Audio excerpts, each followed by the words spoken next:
Well, welcome to today's Lunch and Learn. Today's webinar is on the changes to the legislation and pets and toy. And this is going to be presented by Jessica Cannon and Duncan Lee.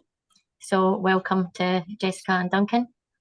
Today I'll begin by acknowledging the traditional custodians of the Yagera country on which we're hosting this webinar, and I pay my respects to elders past and present. I extend that respect to Aboriginal and Torres Strait Islander peoples here today. I'm just going to change to the next slide so that you can see our sponsors, and I'll take a moment to thank all of our sponsors for their unwavering commitment to SCAQ. Your support's been instrumental in our efforts to promote education and excellence in our community, so thank you. A special shout out goes to our esteemed sponsors, Macquarie Bank, BCB, Stratomax, Tobman's, Altogether, Grace Lawyers, Strata Community Insurance, Express Glass, Containers for Change, Build Check, Productive, and Hum Energy. So thank you for your support. Just before we start, a quick housekeeping for CPD purposes. If you are screen sharing, please can you send an email to myself at education.qld@strata.community, just so you can get your CPD points. And if you can do that within 7 days, we'll make sure that you get your CPD points within 14. If you've got any questions for today's session, if you can just use the Q&A, which should be on your screen, just click on Q&A and pop your questions in there, and Jessica and Duncan will be able to answer them. So without further ado, I'll pass it over to Duncan, and we will start the webinar. So just bear with me while I give Duncan control. And there you go, Duncan, you're now in control.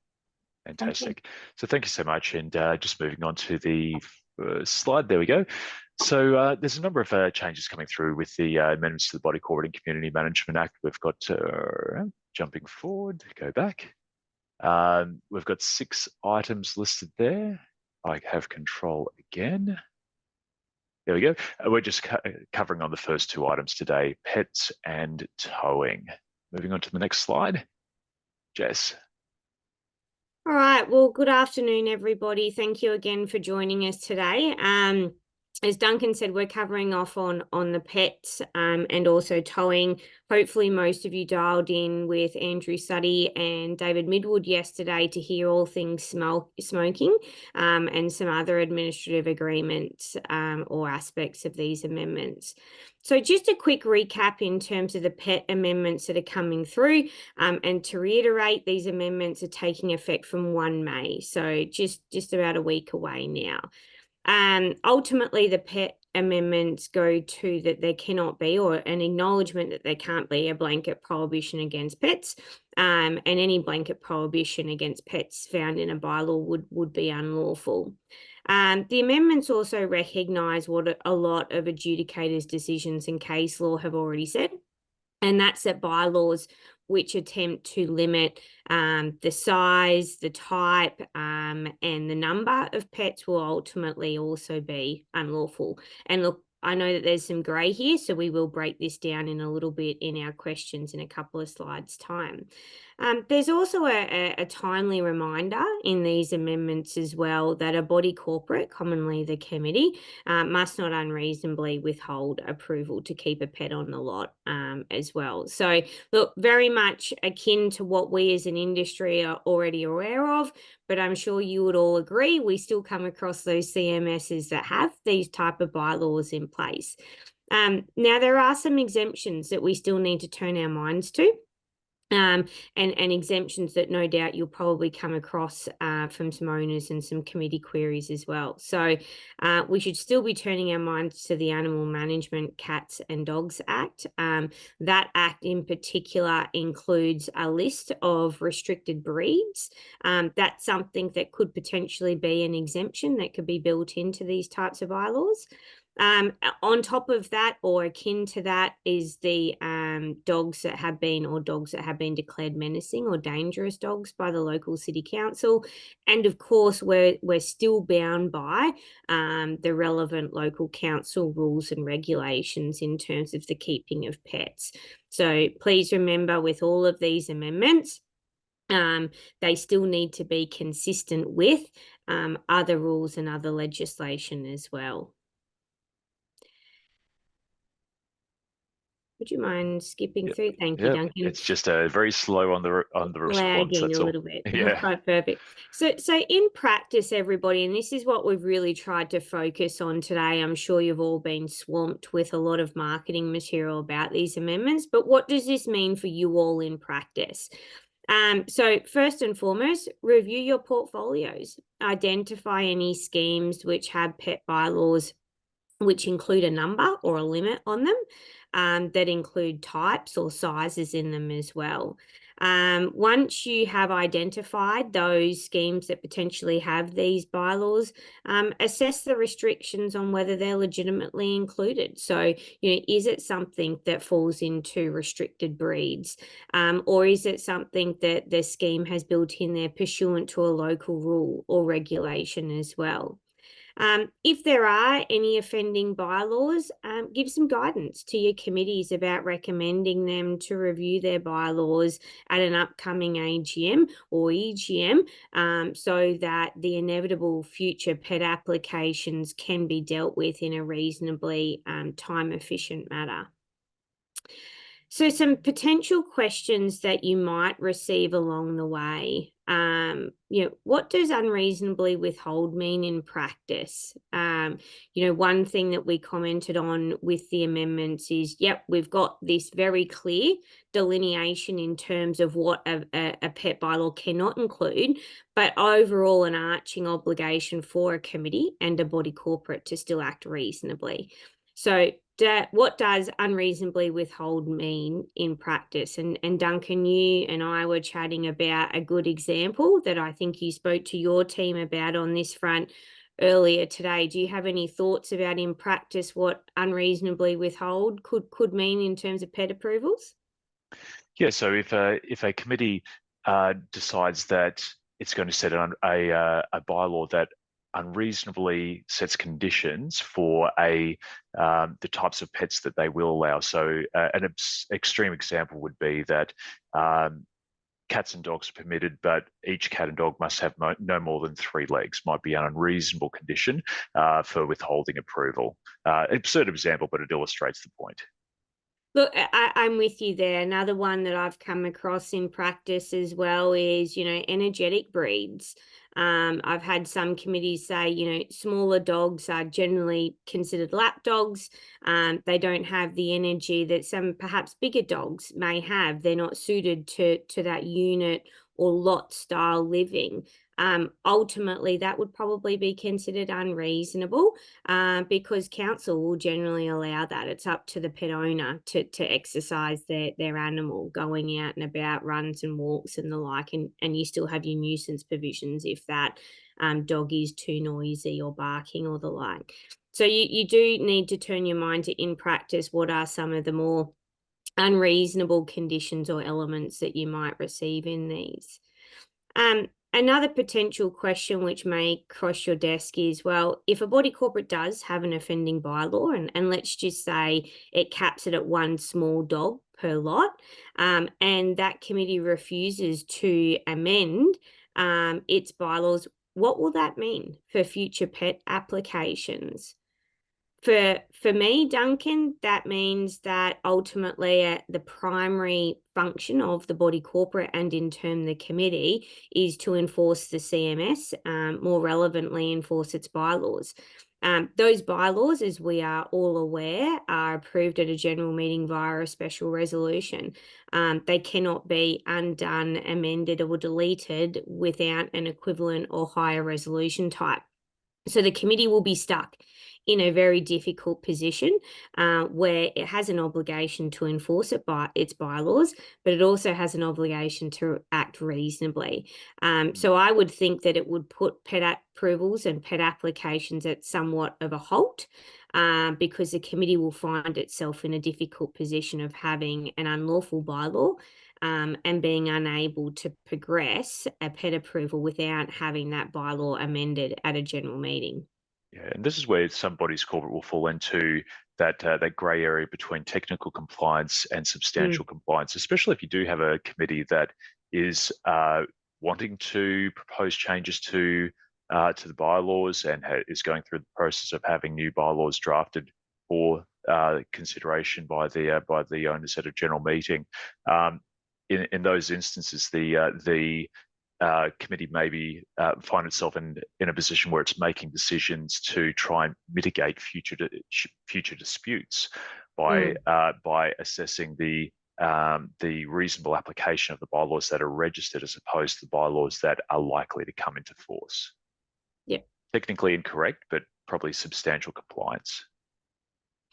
It can be a tough thing to balance there. I guess the flow-on effect from that is that it is a general meeting approval that's needed, and it is somewhat of a higher threshold to reach as well. So the committee's obligation is really to act reasonably. In my view, that would be putting a committee submitted motion on the agenda for an upcoming general meeting to amend an offending bylaw and then placing it in the hands of the owners. If the owners ultimately vote that down, it's up to an aggrieved party to challenge that in the Commissioner's office as well. But hopefully with these amendments, they're designed to eliminate that grey and make sure that it is very clear around what the parameters of PET approval can or cannot be. And that should hopefully guide owners into saying, yeah, that's a reasonable, enforceable and valid bylaw that we should have in place. I think we've got a couple other questions there. Yeah, so these questions are really questions that have come from committees from bodies corporate that we manage and also owners as well. Tried to paraphrase a few of them just to have examples today. And if anyone does have any other questions, they're welcome to put them into the Q&A. But quite often we get questions from owners saying, well, with these amendments, I don't have to ask for permission anymore. So just your take on that one? No, still, well, as long as there's a permissible bylaw in place, Duncan, that says that PET approval is still needed prior to bringing that PET onto the lot, then most certainly approval is still needed. I find a lot of these questions actually come from the amendments to the rental tenancy legislation as well. So we appreciate that there's probably an element of confusion between occupiers and owners about the approval process, and to be frank, two different processes available there. But very much so, if there is a bylaw that exists that says that an owner or occupier needs to obtain approval before bringing a PET onto scheme land, it still needs to proceed down that path, irrespective of what these amendments coming into effect. Very good. And I think we've really touched on questions 2, 3, and 4. So I apologise for this, Jess. I'm going to ask a question without notice. This is in regards to bodies corporate that may choose not to update their bylaws. And there are a number of bodies corporate out there that are still operating on a standard statement, pre-1997 bodies corporate. So if they were operating on bylaws that were registered under BUGDA, if a aggrieved owner believed that the bylaws that were currently in place with the body corporate were unenforceable, could they lodge an application to resolve a dispute to force the body corporate to update its bylaws? And what would the likelihood be of success with that application? Yeah, look, it's a great question, and I still think that recourse is available to any aggrieved owner. Whether that is an application that says or challenges the reasonableness of a committee decision to approve or the conditions attached to that approval, or whether it's the case that an owner is bringing an application because the body corporate has refused to amend or the validity of a bylaw. In either circumstance, Duncan, the Commissioner's office and the dispute resolution is still available to owners there. I would think that the outcomes being sought is a question as to the validity of the bylaw that's in place, but also a step further to that, approval being given to the pet that's being sought and reasonable conditions attaching to it. That's generally speaking where a lot of the case law has gone in the past. Yeah, so I guess the outcome there is that for committees that are on the fence about whether they'll go through this exercise, it's probably worth reminding them that it's worthwhile having bylaws prepared based on what's reasonable for that particular body corporate, rather than finding yourself in a situation where reasonableness might be forced upon you based on somebody else's interpretation if it went through an adjudication process. Correct. I think it's also good to remember here, and you touched on this before, Duncan, the committee's not a rubber stamp when it comes to these pet approvals. Most certainly due diligence should still be undertaken. You should still be getting, council registrations. You should still be getting your veterinarian certificate. You can still make sure that there are a level of reasonable conditions attached to it. That's fair. And these amendments are not going to change that in any way.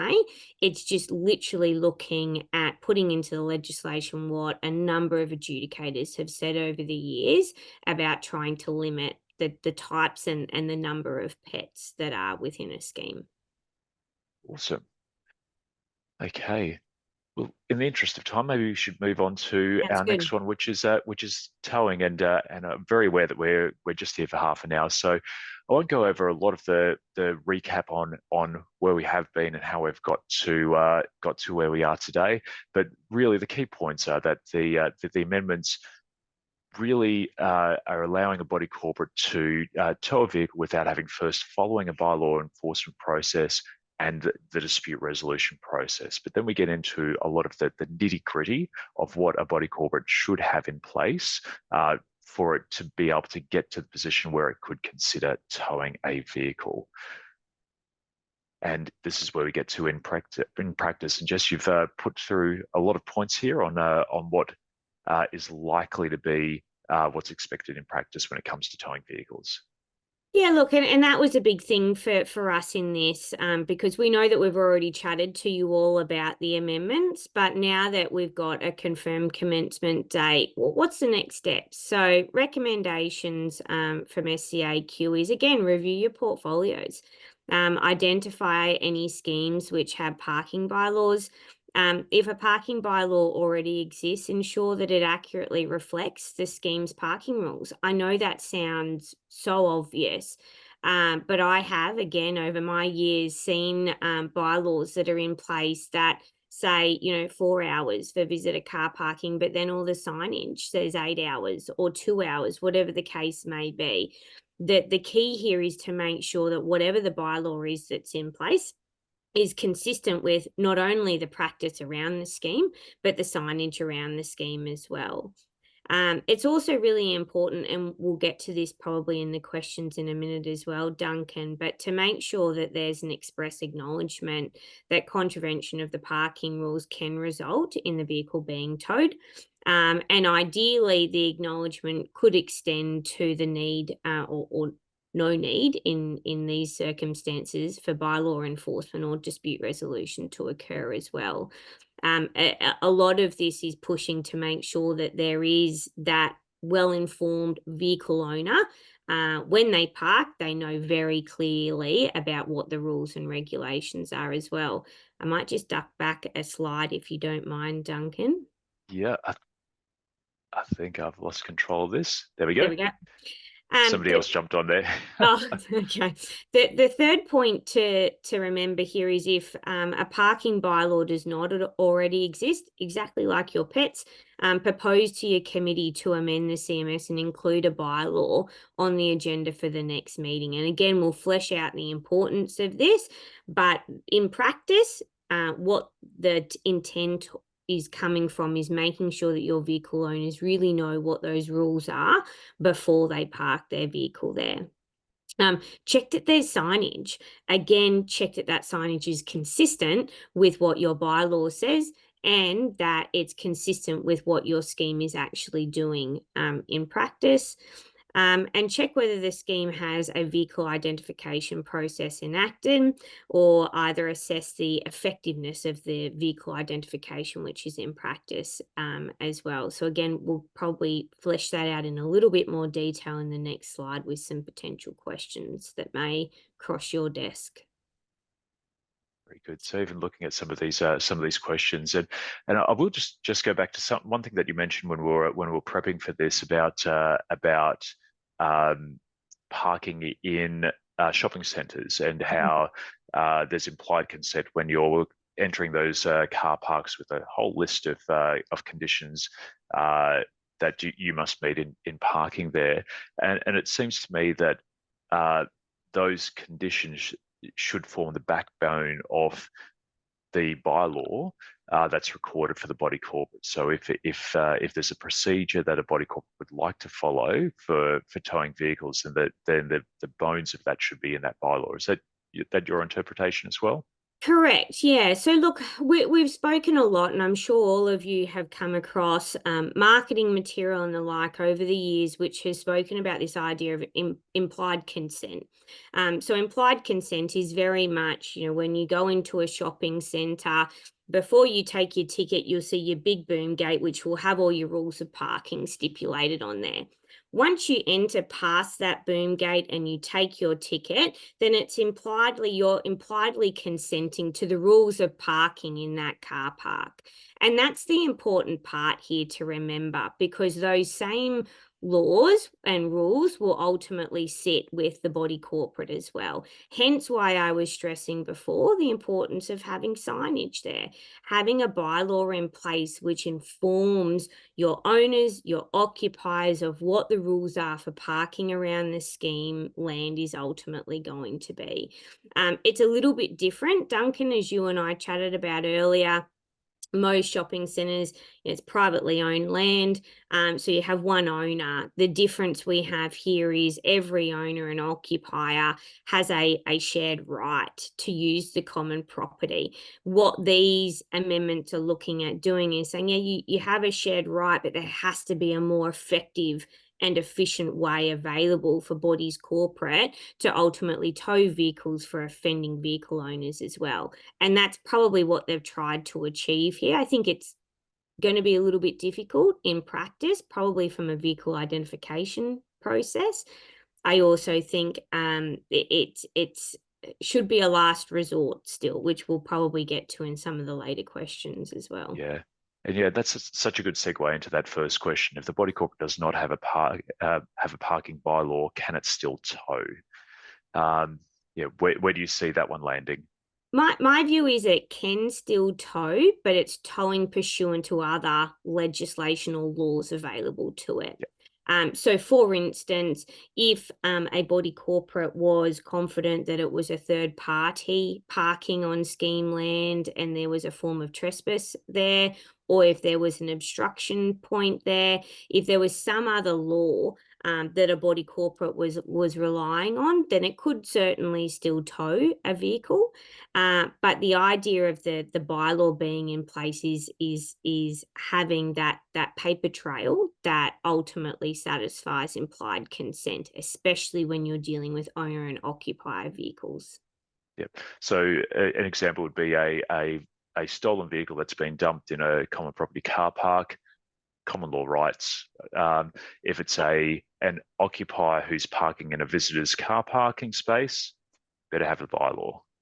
Best practice would still be to have that bylaw in place, Duncan. And, look, I think this sheds the bigger question here of, even if you do have a bylaw and you have the documentary evidence to support an offence of the parking bylaw, is it best practice to still go and get an order from the Commissioner's office to tow that vehicle? It may be, because ultimately a body corporate and a committee still have an obligation to act reasonably here as well. So it's going to be a bit of a moving line. I think different committees are going to have different appetites for this, but very much that reasonability test still applies. And I would hesitate for any committees to go off and tow a number of vehicles without being satisfied that there's a reasonable ground to tow. Yeah. So on that, if we pass the ironclad bylaw test and the reasonable test, who should pass the resolution to tow a vehicle? Yeah, look, I still think that it's going to be a committee-based resolution to tow a vehicle. It's like any other bylaw, isn't it? You're ultimately looking at the primary function of a body corporate and a committee is to enforce its CMS and its bylaws. So it should still sit with the committee to ultimately make that decision. I still think as well there needs to be that documentary evidence that supports any type of decision to make sure that it was reasonably made based on the material in front of the committee as well. Yep, there's still the ability to make it a restricted issue if a committee wanted to, Yep. but we won't get too far down that track for today as well. Yeah. And again, before the committee even considers passing that resolution, how do they find out who owns the vehicle? Yeah, look, this is a really good point. I have seen some really good vehicle identification processes over my years. I've seen some that have struggled, especially in your larger schemes, in your layered arrangements. And Duncan, you might be able to comment on this better than me. I don't think there is a one-shot-fits-all style vehicle identification process that works, but it is an important aspect, again, from a best practice viewpoint in my mind, to make sure something is there and assessing the effectiveness of the process, which is there as well. Yeah, and I guess the cautionary tale would be, say, in a high rise where a extended family member is house sitting for somebody who's away for a week, and parks in a visitor's car park because the occupier's vehicle is parked in the car space for the lot. There may be no way of getting in contact with the occupier of the lot, and technically, is that person's a visitor? Probably in a residential property, but you'd need to have very clear definitions of a visitor in the bylaws, and then where do they fall into that category if you can't identify who's the owner of the vehicle? It becomes really tricky when you get into those more complex situations. Yeah, look, correct. And this is where I think in practice, there's going to be some teething issues with these amendments as well.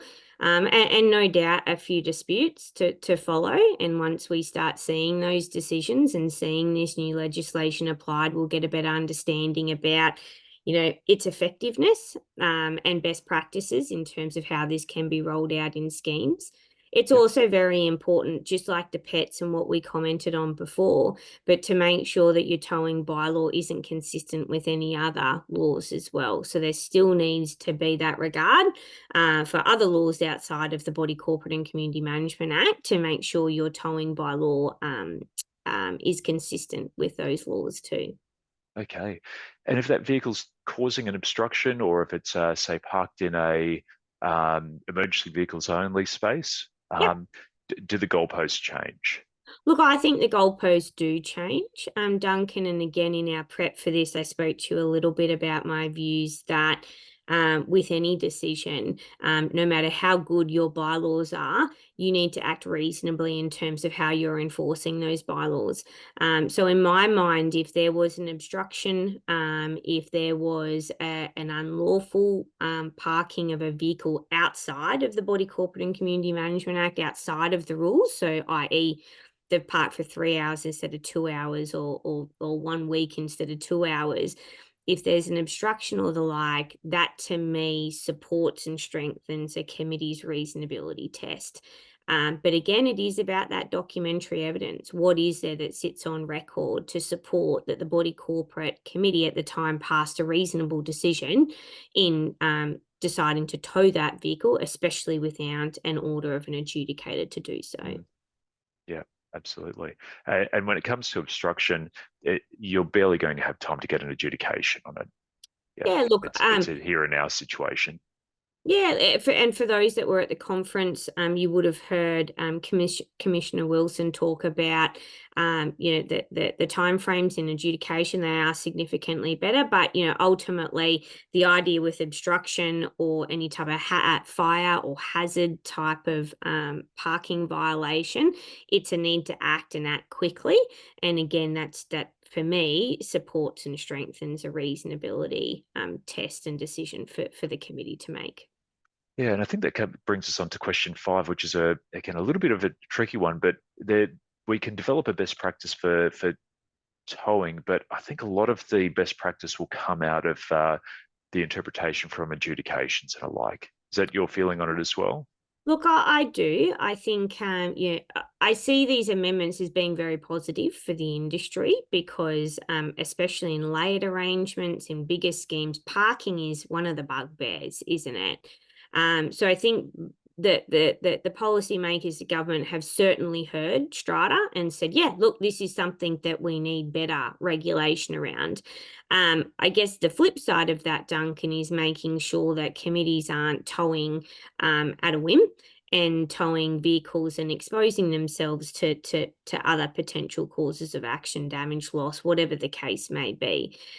So my view is very much watch this space. If you have the documentary evidence and you have a reoccurring offending vehicle owner that is parking, causing obstructions, fire hazards or the like, then there's a recourse available for that scenario now that isn't, waiting however long to get an order out of the Commissioner's office may be. So it is good, but again, you should temper it with the fact that this should be applied in the more extreme circumstances.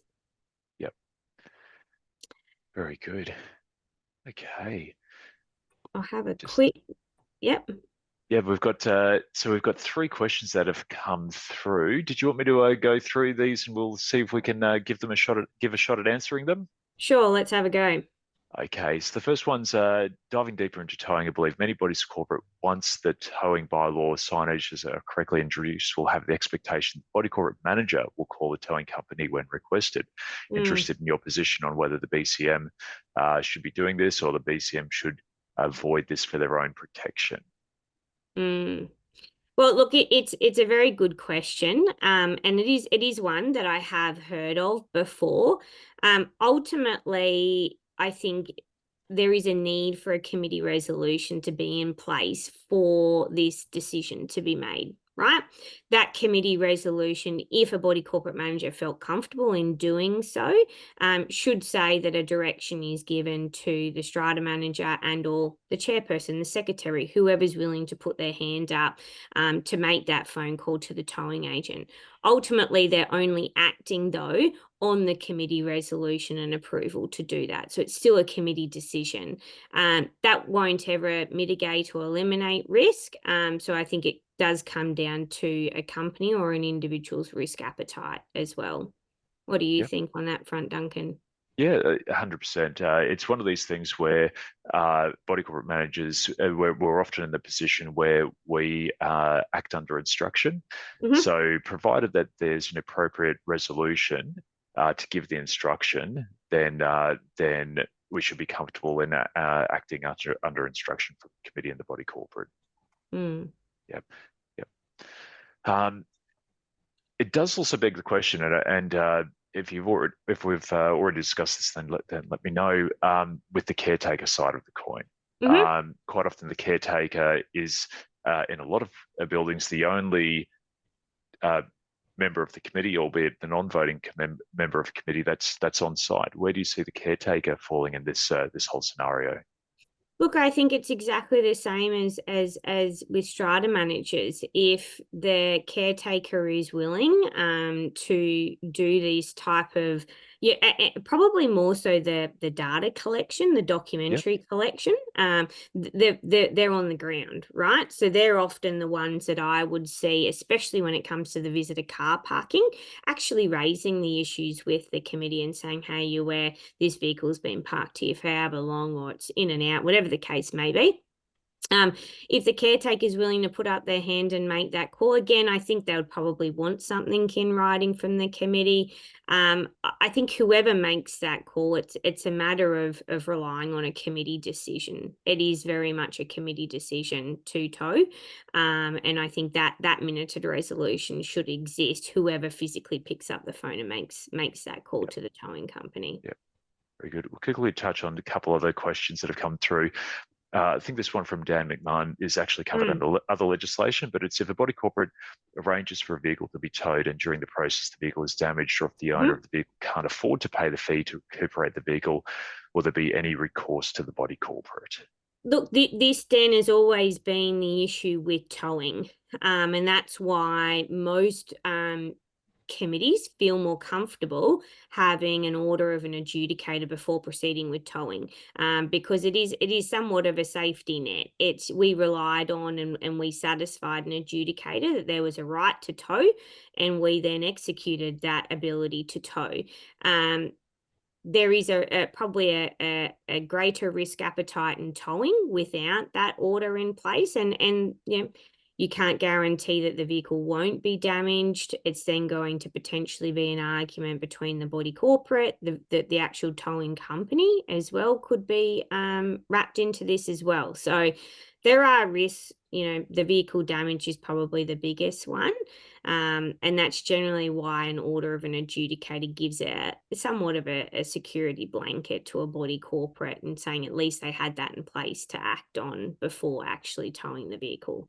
Yeah, and most reputable tow companies do go to great lengths to document the state of the vehicle before they even approach it. Yep. Okay, and last one, Kayleigh Mercer has asked, what if the resident does not own the vehicle, e.g. mum's car, but they use it and continue to park in the visitor's car park? Can it be towed? Yeah, this is a really good one, Kayleigh, and one actually, I can't recall the actual decision name, but I'll find it and I'll send it to you, which speaks about visitor versus occupier and how that test is applied. So Duncan touched on this as well before. I think the simplistic version is it's not actually the vehicle that is that test, it's who is driving the vehicle and how it's being used on scheme land that I think would be more appropriate. So if it is, you know, a resident, an occupier that is driving that vehicle and physically parking it, even though they're not the registered owner of the vehicle, they're the ones in control of it. So I think it would probably be more akin to an occupier in those circumstances. One of the decisions that I'm talking about was a girlfriend. She didn't live at the scheme. Her partner lived at the scheme, and she was there a couple of nights a week. Was she a visitor or was she an occupier? And I'm pretty sure the adjudicator held it there was an occupier. She would be considered an occupier, albeit not there permanently, because ultimately she had some level of consistency in her attendance at scheme land. So there's a few different variables on that one, but I don't think it's the vehicle itself that would be that test. It's who controls that vehicle and the parking of that vehicle. Yeah. So they can't just rotate 4 different cars through the week. Yeah. No. Okay, and one last question. I'll just summarise this one because I do have an opinion on it. I'll give you my opinion then, Jess's. The question is basically, can a body corporate pass a blanket resolution at AGM empowering the body corporate manager or another individual to make a decision on towing vehicles, or should it be a VOC, voting outside committee, or committee resolution in each instance? And my thoughts on this is that until it's tested, it should be a resolution in each and every situation, so it can be assessed on those circumstances, not a blanket resolution that can be open to interpretation. Yeah, I couldn't agree more. To put it as simply as I can, again, there's a lot of case law out there that says that every application, every decision that a body corporate committee makes needs to be determined on the individual facts of the decision in front of it. So in my mind, you know, towing can be very different. There can be different circumstances. They can park for an hour, they can park for a week, it can be unregistered, there can be an obstruction, whatever the case may be.